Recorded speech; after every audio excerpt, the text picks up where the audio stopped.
Welcome everyone to the third episode of the Across the Decades podcast. I'm joined here with, I think, my longest friend, Creets, also known as Juan, mon ami. We are here to, first of all, take a little sip of our mixed drink. Not sponsored, but maybe in the future. Espolón, if you're watching, my DMs are open. Do you know why people cheers? Hit me. I think it's the Norwegians. They tried to really get in there, so then that way their beers would spill into the other person's drink or whatever they were drinking to make sure that they weren't poisoned. So oftentimes what they'd go, pillage, and then after the pillaging is done, whatever liters were left over, they'd take their beers and they'd purposely spill into each other, so then that way they knew that I'm not going to get poisoned and neither are you, and so then they just rip it. Look at that. Learn something new every day. I'm a historian. This is actually, that's also true. Mr. 5 on the AP US History. Moi. So let's start at the beginning. How we met. So I have a story, but I'd like to hear what your perspective is first. Man, my memory, that's far away. I think we met in, I think it was Miss Brennan's, right? Yeah, 4th grade. Yeah, Miss Brennan's. I just remember you still had those big cheeks, big gopher cheeks. Oh yeah, actually in 5th grade they were actually filled with pus, so I appreciate that. No, actually it happened in 5th grade, and then in 7th grade I actually got another infection. But yeah, it's brutal. Was it a tooth? Yeah. Yeah. Tooth was coming in. That's what I remember. Tooth was coming in into my sinus, so yeah, I was puffed up bad. But yeah, Miss Brennan's class, actually one day we had a substitute teacher, and I think for most people this is probably like a shared experience, but the first interaction with you is usually either like traumatic or mythical. And the experience that I had was our substitute teacher brought in a really old $1 bill. It was like from the 1800s, early 1900s, something like that. And I was so fascinated by it because it looked so different.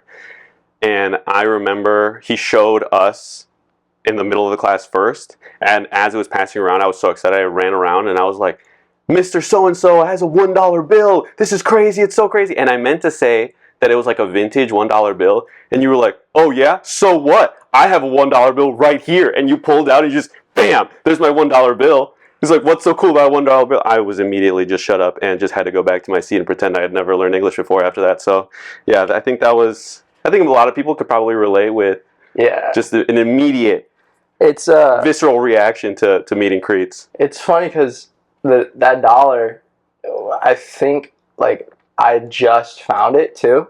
Because I don't know if you know this, but me and Ashby grew up really, really poor. Really, really, really poor. And shout out on video. Oh yeah, big shout out, big shout outs. Keep going to the moon. But Ashby and I really struggled for a lot of the time, and so I remember with the dollar, I was like, dude, it's $1. A buck can't do much at any time. I remember $1 would buy you 4 little Doritos packets. We'd go to Food for Less. We'd go. I don't know if people are familiar with Food for Less in Bolingbrook, but there was a little shop, and where I lived, we'd take $1 and we'd bring 4 bags of chips, and sometimes we'd call that lunch. But I remember shutting down that dollar because I was like, dude, that dollar doesn't mean anything. It was whatever. Especially now. Exactly, in this economy. Dude, and back then, the $5 footlongs. Oh, you were a Subway. I couldn't finish the $5 footlong. It was a struggle. You'd finish 2 of them, but I couldn't even do that. Yeah, and I think the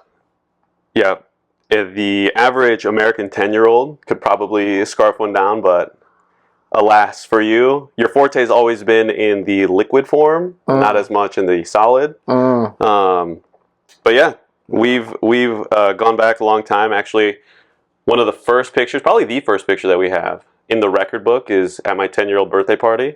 Yeah. Shout out to Ahmed. Aquaman, whatever you wanna, whatever your preferred terminology is for Ahmed. Look, and he's gonna understand.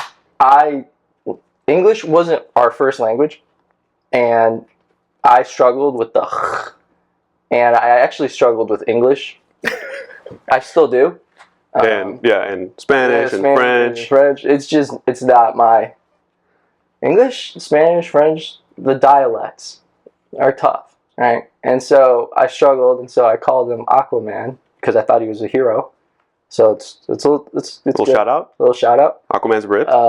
But oh yeah, he's swole, especially now with what's his name, Jason. Yeah. See, look, and a glow up. Love to see that. See, I was thinking ahead. But yeah, Aquaman. Shout outs. Yeah, he's been there and from the OG days. How long ago? Like 20 years now? So that was 18 years ago, yeah. At my 10-year-old birthday party at Brunswick Zone.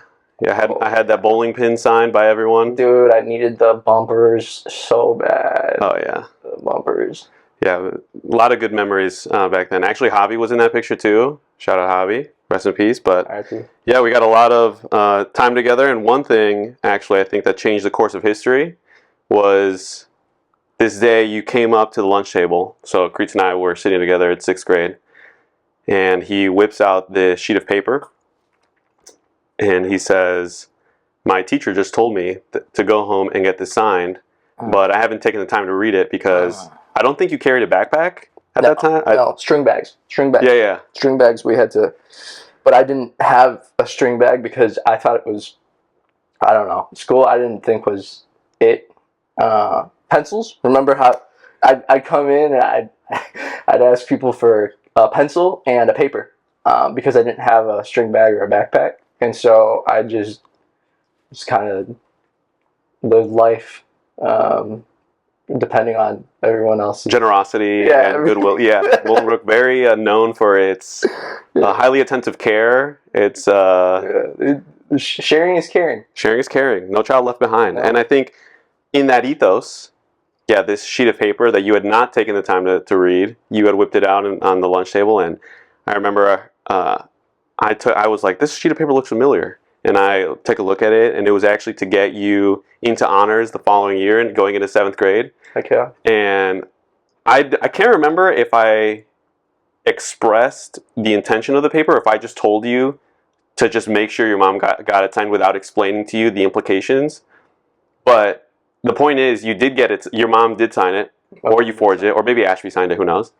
And because he was in honors, right? Well, yeah, Ashby was already in honors. He's always been like, when we moved around, we'd always been recruited for like, I think it was gifted programs or whatever it was, and like you'd have to go to Pioneer.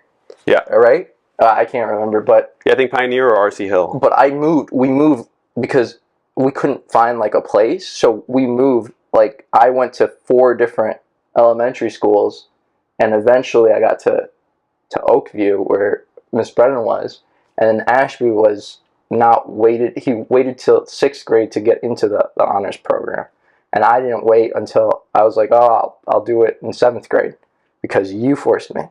And I mean, it changed. I brought a string bag from that once I got into 7th grade. But the thing is, I only filled it out for half the classes. And I remember that because I was like, I don't think I'm smart enough, or I don't think I can do it.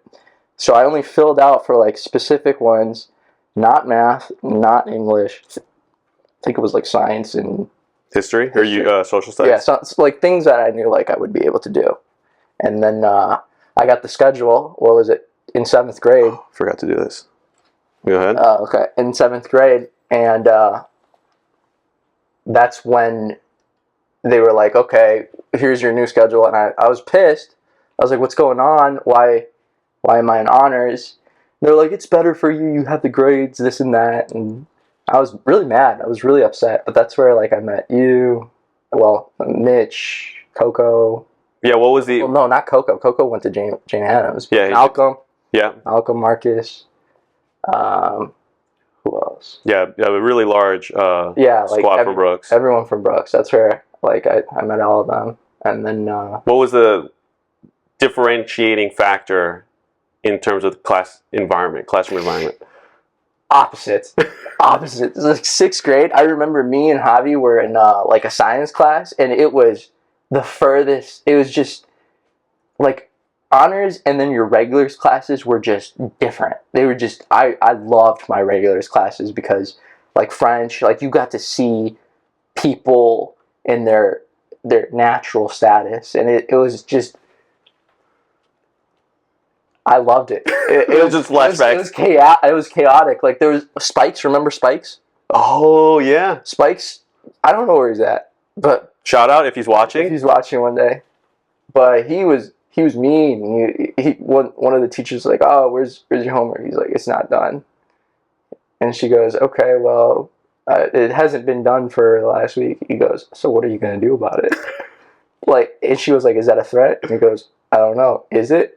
And everyone, like, I think it was 6th grade, and we were just sitting there, and we were quiet, and I just kind of felt uncomfortable, but I kind of also laughed because the teacher was also uncomfortable, and it was just crazy. It was just one experience after another, fights in middle school. Like, the fights were insane. Like, all those people were, for the most part, in regulars classes.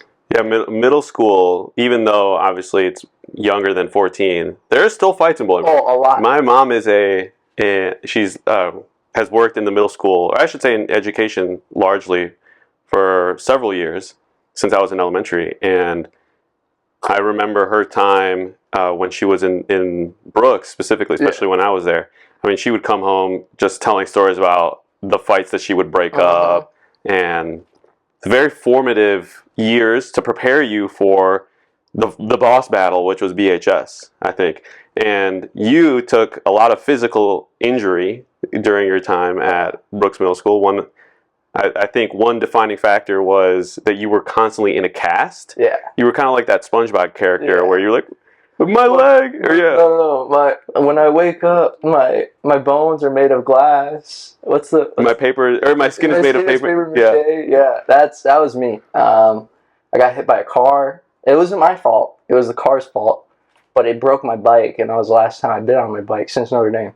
Oh yeah, that was a one-time experience. That is on record. That is a record. It was on the sidewalk though, so it's still. I mean, it took a lot of liquid courage. Yeah, overcoming fear. Yeah, that was tough. But personal growth.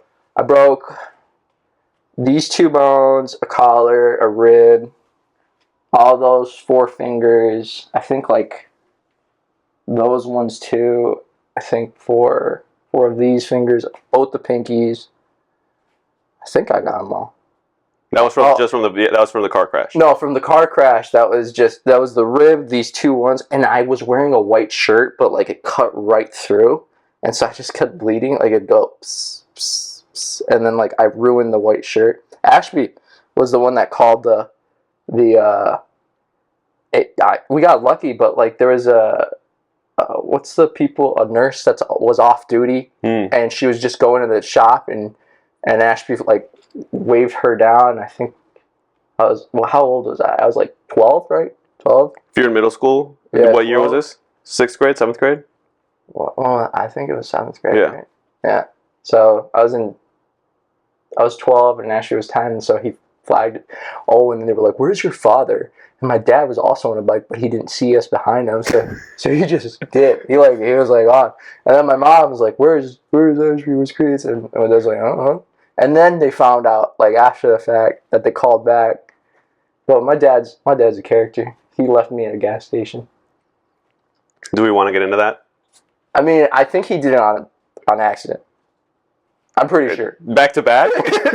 No, actually, I think it was 2 years. It was when I broke my arm. It was 6th or 7th grade, and then he left me at the gas station in 7th or 8th grade. Was this also within the U.S. or was this? No, this one was here, and it was right outside because it was by that Meyer.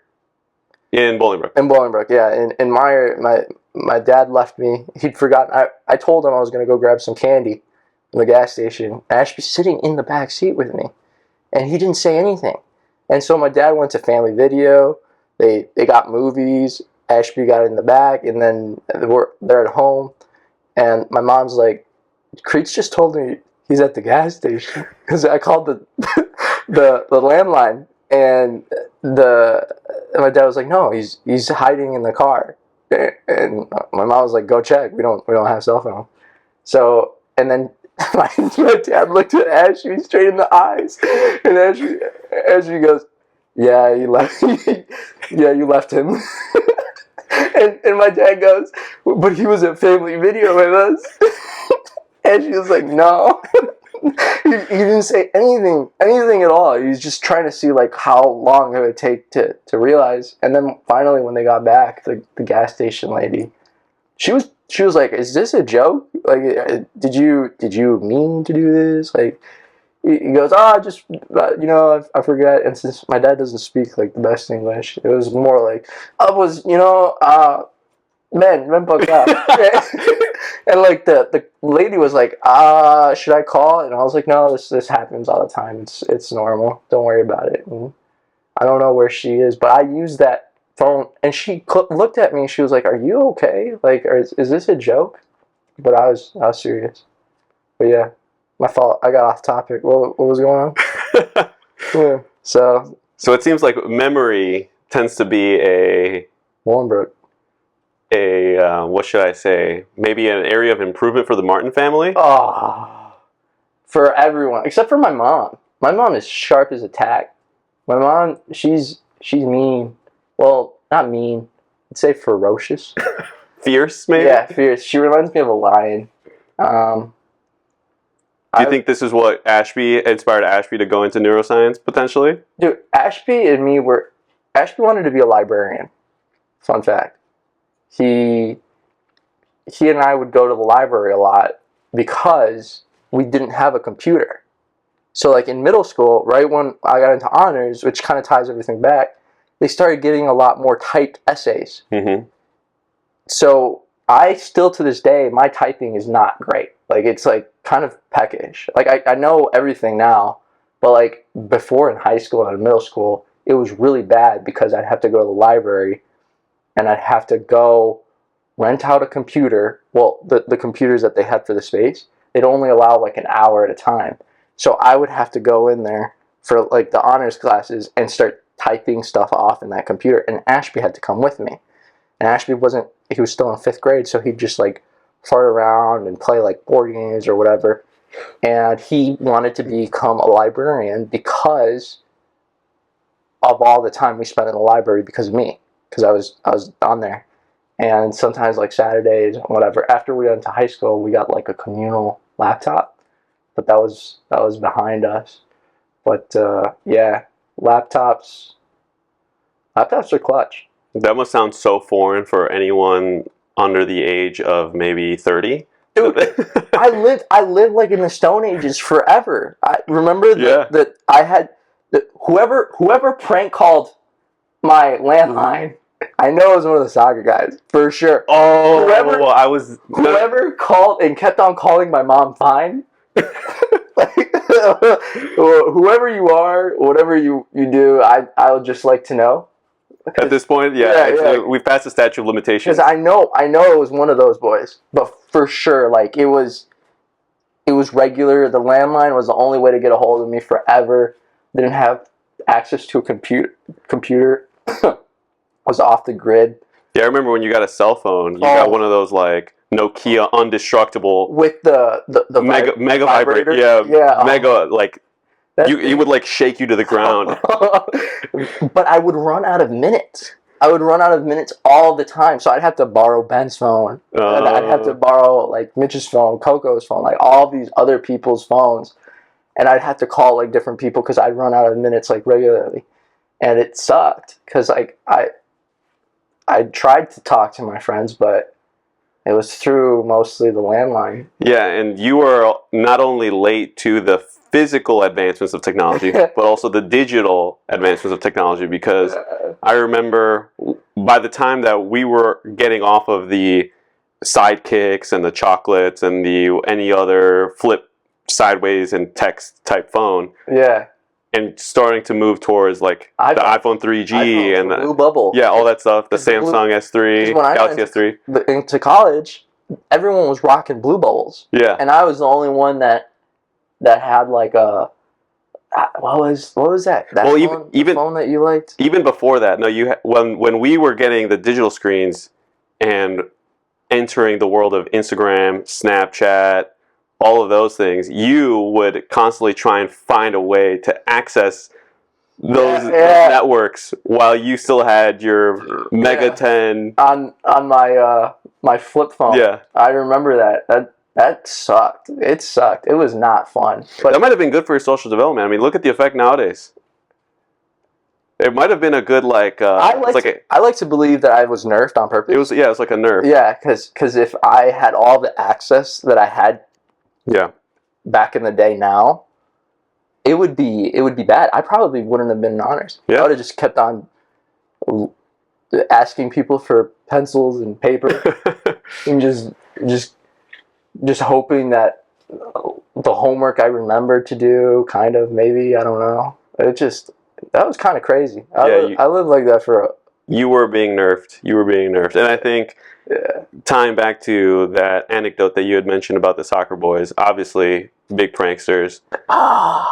The middle school soccer experience for you was always elusive because of the broken bones. Yeah. What was the 8th grade year when you were finally fit as a whisk, like super fit, healthy, ready to go? What happened? I got slide tackled and broke my toes, and I was on the team. I was excited. It was the final thing. I think we were just doing like a little scrimmage, right? Yeah. Just to get the teams like started, or I think it was just so then that way they could get acquainted, right, and build chemistry. And then what was it, Marco, right? Yeah, Marco slide tackled. He was going for the ball, so it's no big deal. It happens all the time. And then boom, I had to wear what was those boots? The boot, right? Yeah. Because I got slide tackled, missed literally the entire season, and I think I played maybe 2 games. So that was nerfed again. Nerfed. You've always been nerfed, and I think that year also Ulises was supposed to play, but was playing the wrong football. He broke his collarbone. Was it in a tackle or a missed throw? In the parking lot. They were just throwing. Remember how like outside of Brooks, not the parking lot, but like the little thing, the little entrance where they wait for the door to come in. They were just throwing the ball or something, and then he got tackled, and it happened, and he broke his collarbone. And there goes a career. Yeah, but he was our captain, no? Was our captain? I think it was. Year? So that transitions us into high school soccer, where you were able to play. Yeah. And you played all 4 years, right? No, I don't think we played. What was it? I can't remember, actually. I think it was like 3. Yeah. Played 3 years. Yeah. But we played a lot. And then I got into travel. Yeah. That's what it was. So then that transitioned into Raiders. The Raiders team. You know who you are. We don't need to get into it too much, but I know that they're one. I hope you guys are all doing well. Wherever you guys are, I hope you guys are all doing well. Being successful in whatever capacity that means.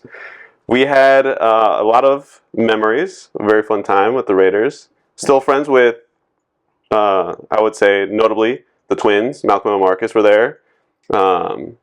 They were both the goalie and the central defender, respectively. But yeah, we had quite a bit of fun. I think we can both say that. Those boys, the bus rides were insane. Honking the horn at the truck. Insane. Unhinged. Yeah, there were quite a lot of experiences that we went through. Yeah. And yeah, Bolingbrook was character. It's not like a trauma dump. I'd call it more like collecting stories. A character development. Like your character was developed as you'd seen, as you progressed. It was every day was something different. Every day was a story. I actually liked coming to school because 7 a.m. boom, fist fight. So it's on site. Whoever was fighting, it didn't matter the time of the day, the reasons. It was on lock every single time. What was the lunchroom experience like? lunchroom was chef's kiss. It was just like where everyone could just be a little bit feral all together. So like what happened was food fights, common, extremely common. That sometimes they broke out on accidents, like, and sometimes they weren't so accidents. And what would be an accident? And how does one accidentally start a food fight? So what happened was, well, I literally saw this. Some guy down the table knocked over just like milk. It's just a thing of milk, and the guy in front of him took the empty milk and just chucked it across the room and just put their head down, and it landed on the wrong table. So the wrong table looked at it, and they were like, I think so and so. They had like certain times, like, because the school was so big, certain people had beef with other people, and so it was just the perfect. We just needed like a little bit of a spark, and that little spark just set off a chain reaction. So this accidental event led to like a giant food fight where they threw like all their trays across the room. The cafeteria people started to like try to get involved, but it just spiraled out of control, and this giant food fight broke out, and everyone left the next period like soaked with, it was juice, it was marinara sauce, those little peach containers. Those are good. Those were really good. The peach containers, it was just chaos, and like there were just so many of us that the staff couldn't really do anything to like stop it. And it was just awesome. It was four years of different principals. I think they just couldn't figure it out. Yeah, we had 4 different principals in 4 years. Yeah. Every year was a new one. And yeah, the lunchroom experience was certainly one to remember. I have vivid memories of people being carried out, limb by limb. People would ditch their classes to go to lunch because lunch was so, like, it was just, number one, nothing was going on. Number two, a bunch of their friends would have like different periods, so they tried to sneak in.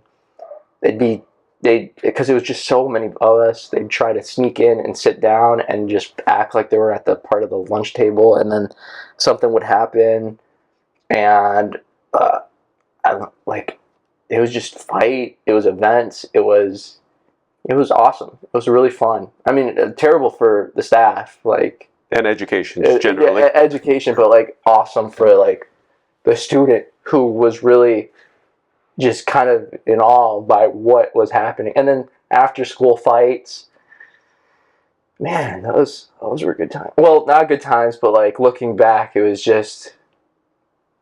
interesting. Interesting. Yeah, there was also one memory that I had, and I don't know if things have changed now with the newer generations, but I think so. Back then, I know for sure we weren't allowed to bring laptops to school. Oh. And engage in digital devices. I think nowadays they're a little bit more lax about kids using their phone or using laptops in school because they have Chromebooks or whatever. But I remember one time there was a person that sat at our desk that was just complaining about how he had to finish an English paper before next period. And we were like, dude, there's like absolutely zero way that you finish your English paper that's due next period. He was like, no, don't worry, I got this, don't worry. And we're eating, and our lunch periods weren't like all that long, but you know, he got his food right away, started eating, and you know, we're kind of just chatting, trying to figure out what he's going to do, if he's going to leave to the library, and just finishes eating and immediately pulls out a laptop and then just starts typing away and has an apple in his hand and is biting away, typing his English paper. And the security guards would come up and say like, yo, you're not allowed to have a laptop. And he would just ignore them. He just wouldn't even look up, respond in any way. He put up his hood. He put his hood up. He put up his hood and just proceed. And like the security guard goes, do you think you're invisible? He just kept going. Didn't care. Not a single care in the world. He said, I need to finish my English paper. And yeah, I think that was the environment that we were raised in. We had to lock in on a particular goal, and whatever challenges or trials we were presented with, I think we were expected to overcome them, I would say. That's probably the best way I could put it. But that really, I think, edified us and was able to prepare us for the larger battles, both for you at the University of Iowa, the Hawkeyes, for me at Illinois State with the Redbirds. Now, I know you have many a story to tell about Iowa, but what was your experience coming to ISU and being a part of the either Redbird culture or coming with friends from Iowa to ISU? I would say it was a blur, but because of the short amount of time that I'd arrived and then I had to leave. Time flies when you're having fun. I mean, incredibly fast. Like there's a lot of different stories at ISU, but oh man, I'd spawn and then I'd have to leave. Like I'd go there. We'd be driving, sit carefully, all the way to ISU from Iowa, and by the time my foot touched ISU's campus, I was ready to go. We were ready for the bars. We were ready to explore and conquer new a foreign territory, right? And oftentimes we would venture into unknown places and discover different groups of people, different venues that I'd been to several times that I didn't recognize that I'd been to. I didn't realize ISU was like an educational place for 4 years, right? 4 years. And I finally got to visit like the actual the school, right? Your school. I actually got to like go and see what the State Farm? Yeah, College of Business, the educational institution. Yes, and I got to check it out on the last time we visited, and shout out to the Redbirds. They know what's good, and there's a lot of respect for us Iowa boys out there, is what I've recognized. Because you went the first time with a good friend of yours, Lamar. Nick Anderson. Lamar, no. Remember, we visited. Oh, yeah. Well, yeah. The first time we visited. We visited with Lamar, and that was when we went, while we were still in high school. Yeah, we were checking out the campuses. We went with Lamar. Shout out to Lamar. And we had quite an introduction, I would say, to... That's where I found out about Iowa. Remember the kid? He was like, man, I wanted to go to Iowa so bad. It's the place to be. That was where you found out about it? Yeah, I didn't. Dude, I grew up not knowing about college. Yeah. Yeah, the only reason I found out was because of college was because the advisor was like, hey, turns out you're smart enough, you should apply and do that. And so I wasn't there for that experience because I don't remember that. Yeah, this is a one-on-one. You had because I would still run into the dean. Sometimes I'd get detentions and stuff. No, but didn't that happen at ISU? We went to ISU, and the conversation was with the dean or the advisor or whatever in Bolingbrook. But when we went there, because we were starting to look at colleges and stuff, it was me and Lamar, and then I want to say it was Chris. Yeah, I want to say it was Chris. And we were talking to one of the guys that went to ISU, and he goes, man, I wanted to go to Iowa so bad, but they didn't accept me. I wasn't the smartest one, and I was thinking to myself, I think Iowa accepts pretty much anyone. So I was like, whatever. But he goes, yeah, it's the place to be. I think around that time it was the #1 college party school in the nation. Yeah, that it was. And I had no idea, and so I was like, oh, okay. So I discovered that Iowa was crazy at that time, and I was like, okay, maybe I gotta kind of see what we're cooking with over here. And he was the one that was like, dude, if there was something I would be able to redo, it'd be just trying a little bit harder, actually filling out the application and going to Iowa. I was like, dude, how'd you get rejected, but you didn't apply? He goes, don't worry about it. Don't worry about it. I just didn't get in. And he had like a little Hawkeye, like a sticker, a little poster at ISU on like the little wall. And I was like, oh, okay. But yeah, I think Lamar was there. Lamar was there for that conversation. That might have been when... Remember those big dorms, like the catacomb dorms, or not catacomb, but the big ones. Watterson. Yeah. Which is where my brother just... Waddy. Yep. He just finished his sophomore year. And I'm starting to realize that I think this might have happened, if you were with Lamar, when I actually went to the campus tour. Because we woke up, and the entire reason that we went to visit Illinois State was to go to the campus tour. Right. And the four of us were in the same room. We were getting ready to go. At least I thought so. I woke up. Nobody was moving. I was getting ready. Nobody was moving. It was a rough morning. And I'm looking at the clock, and I'm thinking, yo, guys, the campus tour is about to start. Are we not going to go? Zero response. And I think either you or Lamar just said, like, yeah, just go on without us. And so I must have gone on the actual tour to see what ended up taking you 5 years later to see to see the educational institution of ISU. You had never been on the quad. You had never seen the College of Business. You had never seen any of the actual school buildings. But apparently I had seen the downtown multiple times. But you had seen the downtown. There was video evidence of you in multiple spots. I actually recall you saying one time that you had never been to one of our local bars. It's called Drifters. It's the Martin Memory. The memory. Yeah, Martin Memory. I struggle so much. Yeah, and then I sent you multiple videos of you at Drifters. That was before AI. You know, nowadays you might be able to falsify that, but anything is possible.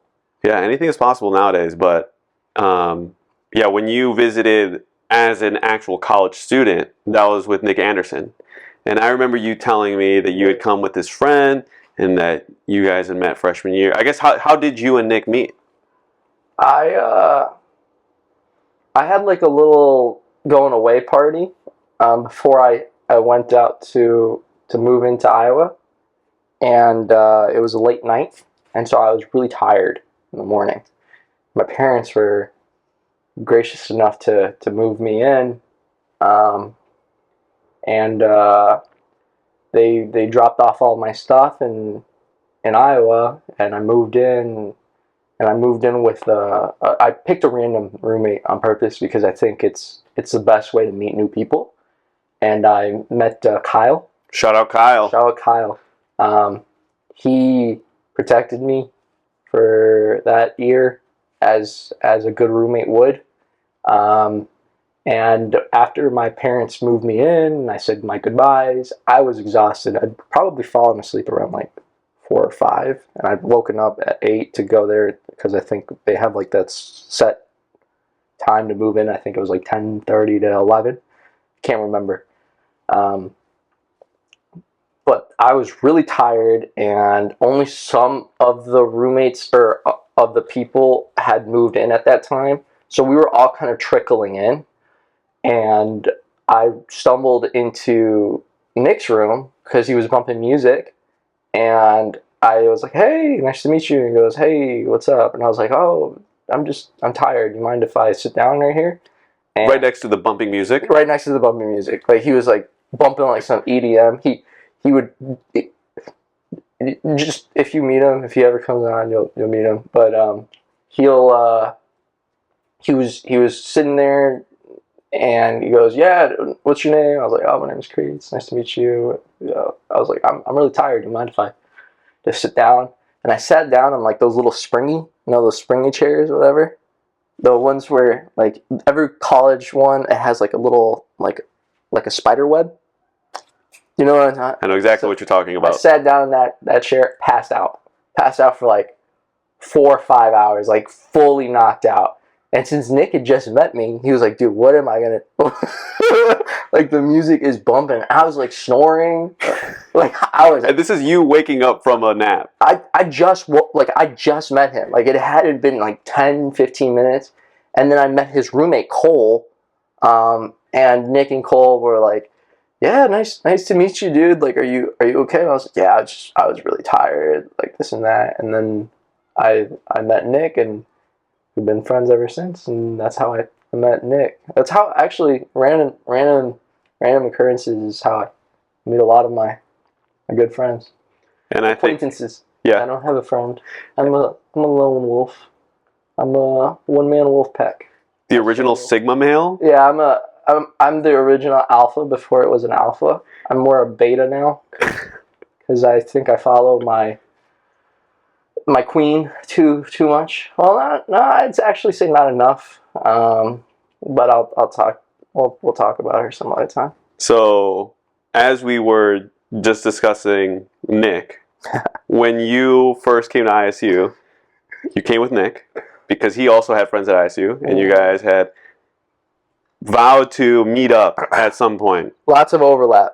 Yeah, there was a lot of overlap. Oftentimes when you would come to ISU, I think you would pretty much always come with Nick. Well, yeah, it's a lot of friends of my friends would know your friends, and we would meet up with friends from our high school who had mutual friends. And you knew people that went to Lyons Township. Yeah. Of course, at that time, Alonzo also ended up visiting Iowa because of Lyons.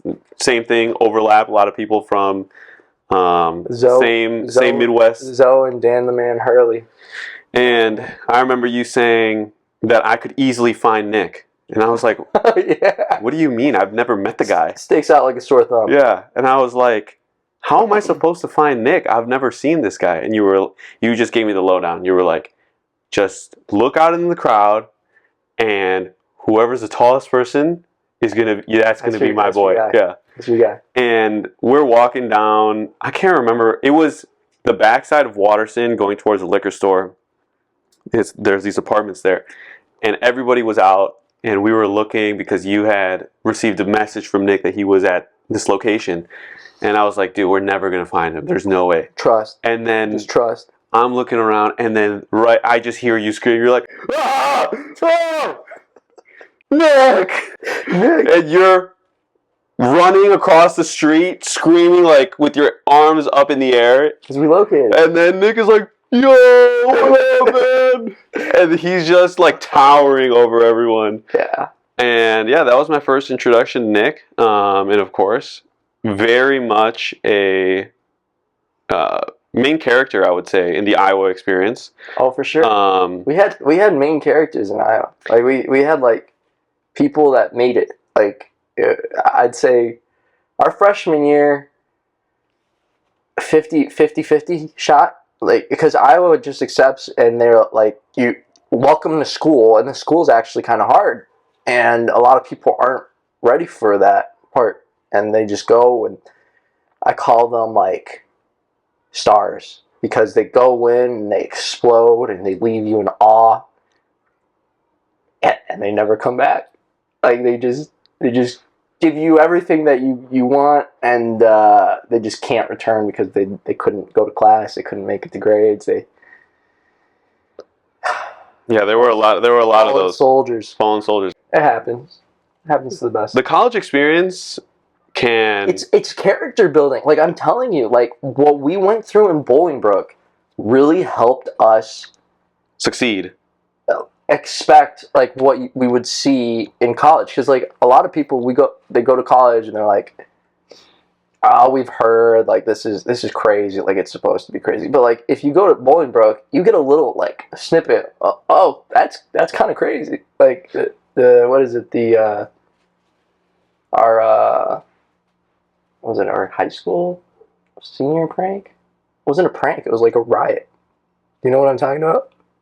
Yeah, it turned out to be like just a flat out riot. It was awesome. I think we went into like a soft lockdown, something like that. I just remember, and they're like, all right, we got to shut down the school, police being brought in. But you already get a little bit of a taste of what police, the legal system, would look like further down the line. So yeah, know your rights. I will say, know your rights. Don't ever say anything. Just wait. Just be chill. What I will say, don't tweak. Yeah, I think from the people that did go on and off to state schools, you know, obviously Illinois State, Iowa, University of Illinois, we had friends that went. Yeah. farther. They went to Syracuse, etc. The Qs.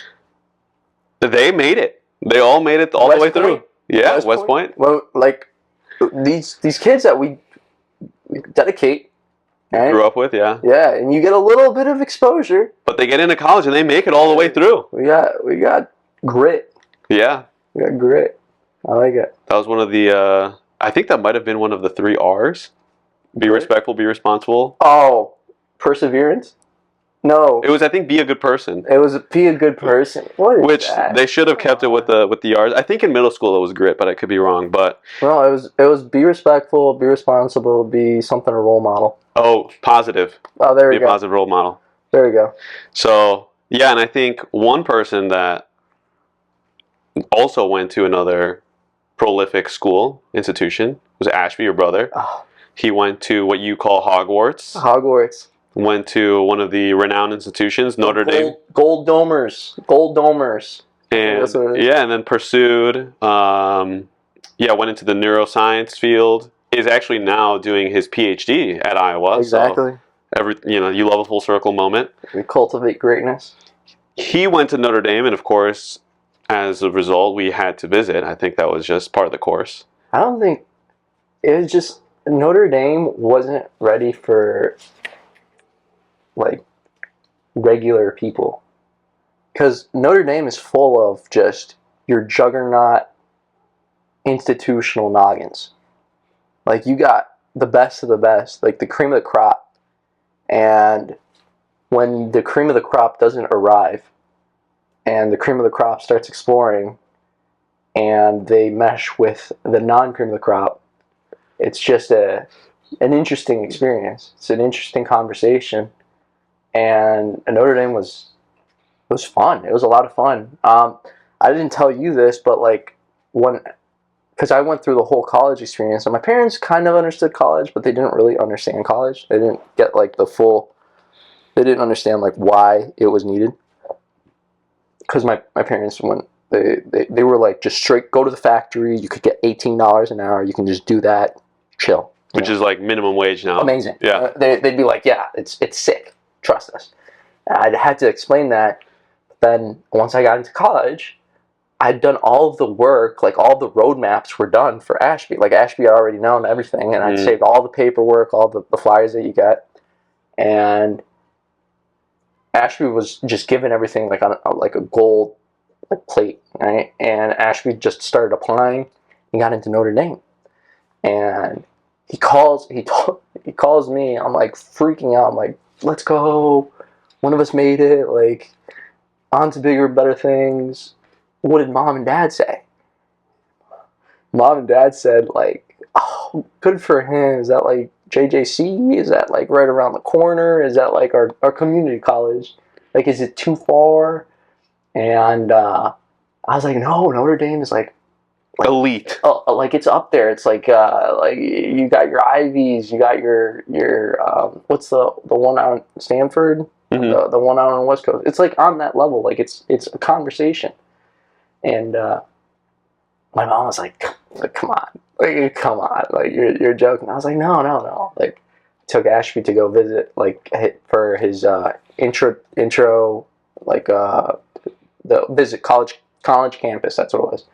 We stayed with John Bartolome. Oh, really? Yeah, heck yeah. Shout out John. I'm sure he's doing something amazing. I bet he's like in NASA. I actually spoke to Michael Yep recently, who is still in touch with John. So, dude, well, either way, like we stayed over there. He showed us the ropes. He showed us his roommate. I hope his roommate's doing well too. And he was like almost like a soccer bro. He played soccer for Notre Dame, and he was cold. He's got like a highlight reel. And we stayed with John. John showed us the ropes, and Ashby was like, "Yeah, this is sick." Like, I mean, it's a beautiful skate. It's such a beautiful campus. And they have like a cathedral on campus. It's like a whole thing. And then that's the introduction we got. We didn't go to like a crazy party or do anything like that. Then when we went to visit Ashby with us, it was like a different atmosphere. Like, we were like, all right, let's go check out what's the most expensive, they're like, most expensive bar on campus. and it had like $13 a drink, something like small. It was so much cheaper than anything you would find in Chicago. Yeah, we were sitting there and we were like, what's this triple IPA like beer cocktail or whatever. Because you were looking at putting up numbers by ABV. Yeah, I was looking at percentages, and I was looking to save a few bucks. That's what I was looking for. What's efficient? Most economical. Yeah, most economical. And then we started looking at like the prices, and she was like, "Yeah, it'll run you, I don't know, $8, $9." And we were like, "That's it? Like what is this? Like a triple?" And it's like, "Yeah, you can make it like a double vodka Red Bull, and it'll run you like $6." Because at that point, we had just graduated college while we were visiting Ashby. So we were accustomed to Chicago prices while he was obviously still on college campus. Yeah, and so we go there. We ate one. There was such a good pizza. It was like... But the way that we ordered the pizza was important because waitress. Yeah, so we sat at, again, this was the most expensive bar that Ashby could think of because... essentially, we were just like, we're working in Chicago. We just hungry. We want a good meal. Price doesn't matter. So we go to this bar that has marble countertops. It's a nice bar. It's a brewery. It was like a legit, like it was a good brewery. I just can't remember what it was called. And so we sit down and we're so hungry and thunderstorm. Yeah, it was thunderstorming outside, and it was a good environment. And as we were looking up what to eat, there's a family over to our left, and they're eating this giant pizza. I can't remember if it was like 16-inch or whatever, but they're eating this pizza, and it was like 3 guys, maybe a lady, and they were sharing this pizza, and it looked really good.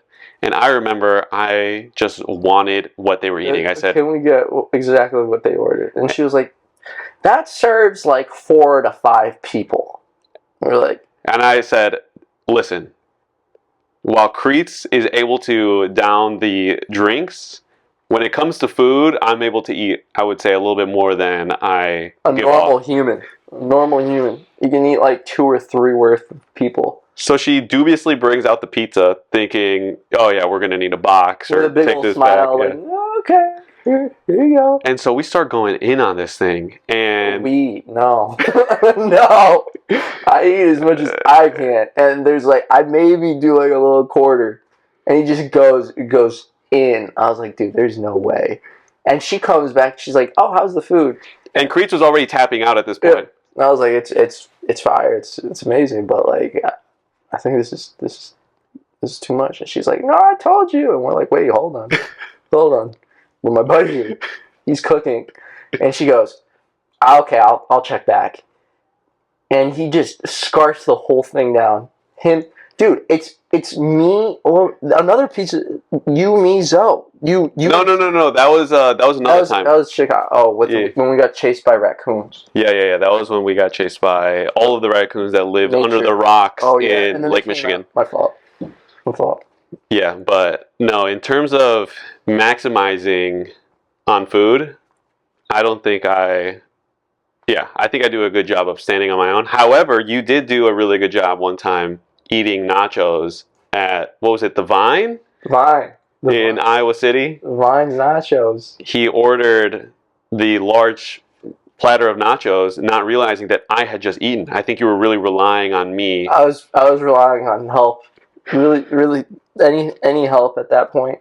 But I mean, I can eat like a normal person, but it's just different. Like, have you ever done like a food competition? No, I haven't. No. Might be my future. It might be up there. Might be, but I think one thing that, as you mentioned, eating competition. Oh yeah, going back to Notre Dame. Well, I was gonna say actually, our good friend John DeCecco, he did do an eating competition. Get out! He did win. He's got a shirt. No way. Yeah. Okay. He is representing with his. I think for one of his birthdays, he went out, just ate like a huge thing of meat. Yeah. What did he do? I can't remember. I'll have him on, and I'll have him explain his experience winning. But yeah, I guess another experience of John actually eating maybe more than was warranted was our experience in Punta Cana in the Dominican Republic. So yeah, maybe walk us through, because you were the best man. Yeah. What was it like planning with the group, and what was it like maybe at a high level, the experience? It was not stressful. It was like Rach actually did help me locate, because I had like a program through my work, and she like looked at like what would be the best bang for our buck. I literally went on and I typed in best party resorts to ever exist, and then I hit search, and there was one that was in Punta Cana, and it was insane. It was everything we were looking for, and we booked it. Everyone was like, "Oh yeah, it's within budget. We can do it." And we did the there and back, the full all in. It was like, I don't know, it's like $1,000, something like that. But we were there for what, like 4 days, 3 days? 5 days, I think. Was it 5 days? We were there for a whole week? No, I think it was, what was the Thursday to Monday, right? Or Tuesday? No, Thursday to Monday, I believe. I can't remember. Or was it Sunday? Did we return? Day 25, day 1, and day 2. Right? Yeah, it was a full. We returned. Oh, it just felt like 5 days. It felt like forever. Well, we got on there and we. Well, actually, before you get into the John story, Jamantha, we need to talk about our experience getting through the airport the first time, because dude. So Zoe had never flown like internationally ever, and Zoe was like, dude, I'm stressed. Like, he was nervous. Yeah, he was freaking out a little bit. He was like, oh, don't worry, don't stress. Like, we got it. It's under control. And Zoe goes, no. I don't know if I can do this. And we're like, Zoe, you got this. Like, whatever. Zoe's the first one to go in, and because it's everyone needs to be there. It was all under one party. So Zoe accidentally locked in our entire party that was flying in from Chicago. And when we get there, we're like, they're not letting us in. It's a little bit chaotic. Yeah, because you were there, Ahmed was there, Grant was there, and we were trying to get our tickets. Yeah. And I actually have a screenshot of this that John did. So Jamantha is on the train, right? And he's drinking his boy breakfast, which was like a muscle milk. Boy breakfast. Maybe some shots of tequila. I can't remember exact whiskey. I think Fireball. It was all sorts of things. He had it all on deck. It was Fireball and then like some whiskey. It was like that brown whiskey and a muscle milk. So he sent a picture saying boy breakfast. He's ready to go. Right? He's taking the blue line. And we're all waiting at O'Hare already, trying to get in, while Zoe is already at either security or he's already waiting at the terminal, because he got there so early because he was so nervous. But he was ready. And we were trying to get through, of course, with our tickets that Alonso had already locked in. And we're texting in the group chat. Zoe's not answering. He's already through the terminal. Yeah. And he's like in security, so he can't pick up. Yeah, and we're sending text messages, and I have a screenshot of this I might share in the podcast, but we were saying the person at O'Hare is saying that we all need to be there already. Dalton, where are you at? Dalton's not answering. Ahmed's saying, Dalton, I need you to sprint. And then we're saying, Zoe, you sold. Dalton didn't sprint at all. There was multiple instances where this man, we needed him to pick up the pace. We needed him to run. We needed him to function. He was at 1x speed the entire trip. 0.5x. And Smiley, I don't know. Smiley was at like 1.1x. Yeah, but geez, there's no rush. And so we were basically screaming through text, and John DeCecco is watching the text messages roll by on his screen, and he's like, "Oh, I need to send this to Emma." Send it to Emma, and basically at that point she's like, "Oh yeah, this trip is over." So GG's. We end up figuring it out. We get through. We get on the plane, And Rach texted me. She's like, "Is everything okay?" And I was like, "Everything is not okay. We can't get boarded." She goes, "Oh, it's already started." And I was like, "Yeah, I mean, it's to be expected." But then we explain the situation to a lady. She checks all of our bags except for Smiley's. Smiley's got checked in first, which was the mistake. And then we got all of ours checked in. We're chilling. We're in the airport. Because the flight attendant, knew that it was like a boys' trip, they gave us all the drinks free.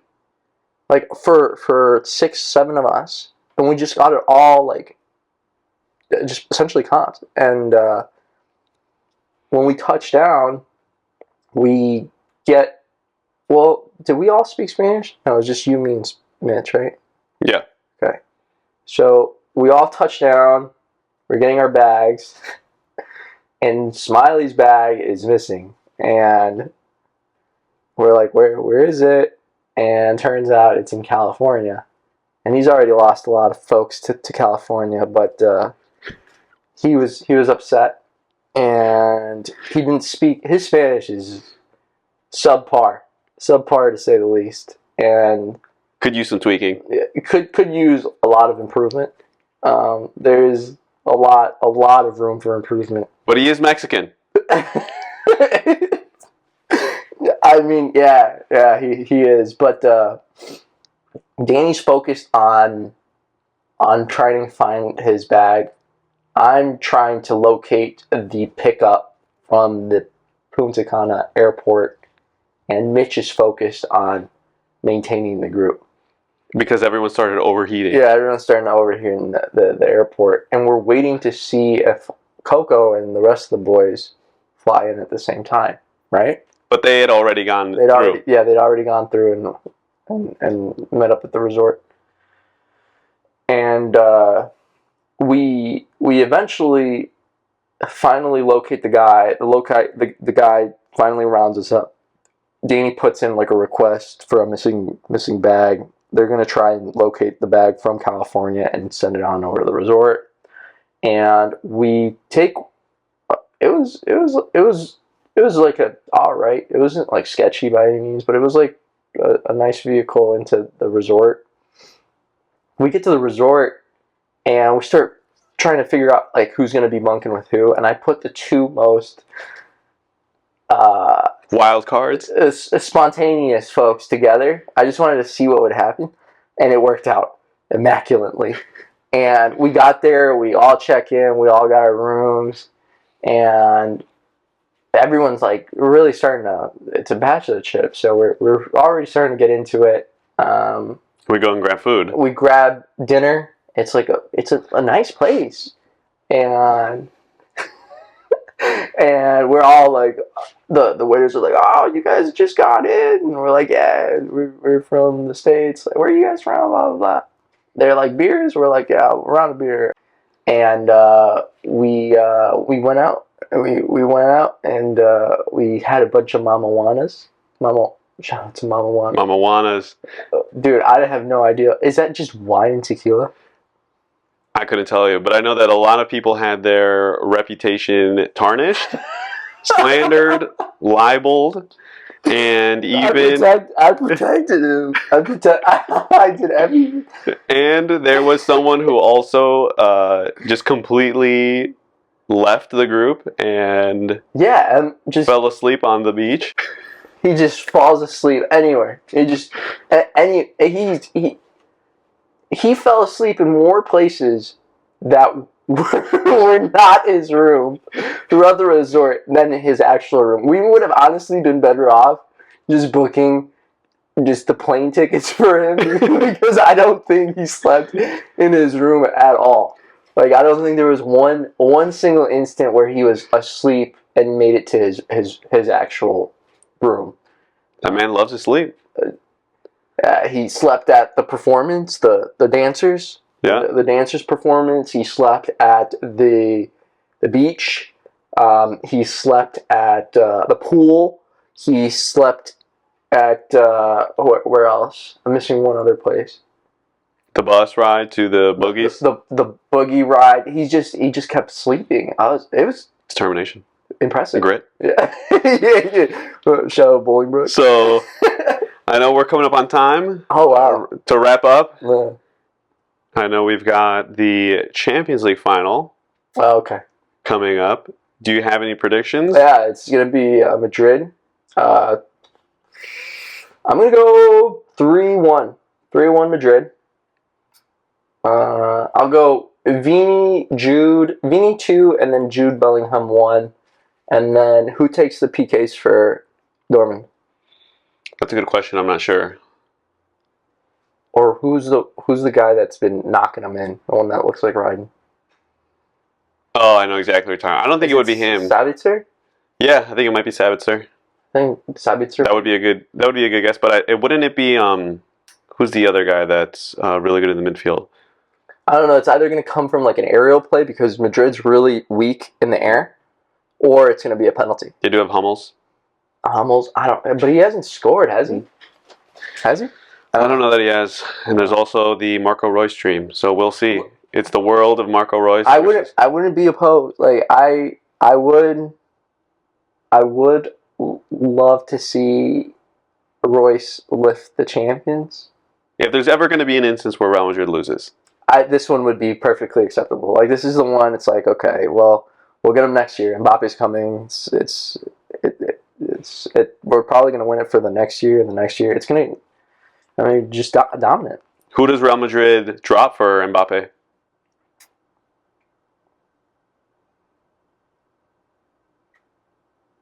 Probably.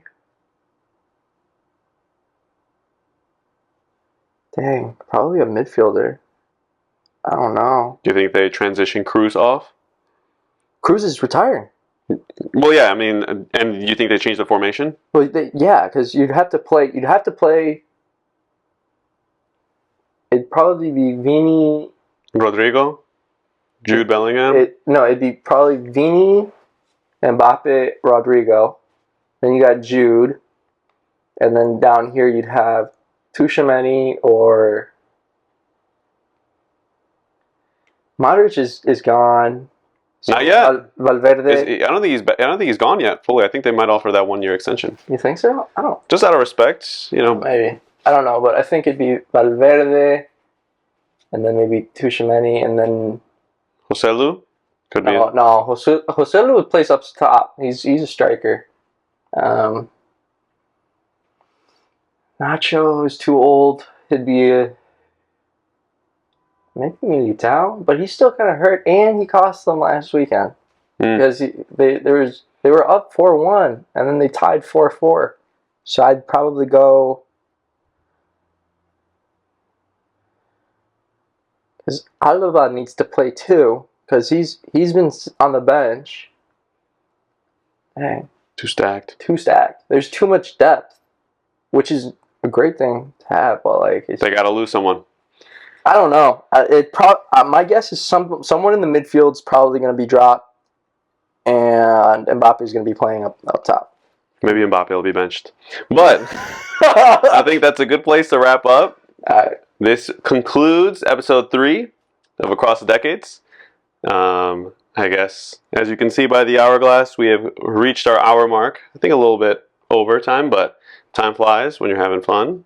And especially when you have Cretes telling us stories from across the decades. So, Thank you for coming on. What a way to end it. Love you, brother. And I'll catch you on the next episode of Across the Decades. Cheers.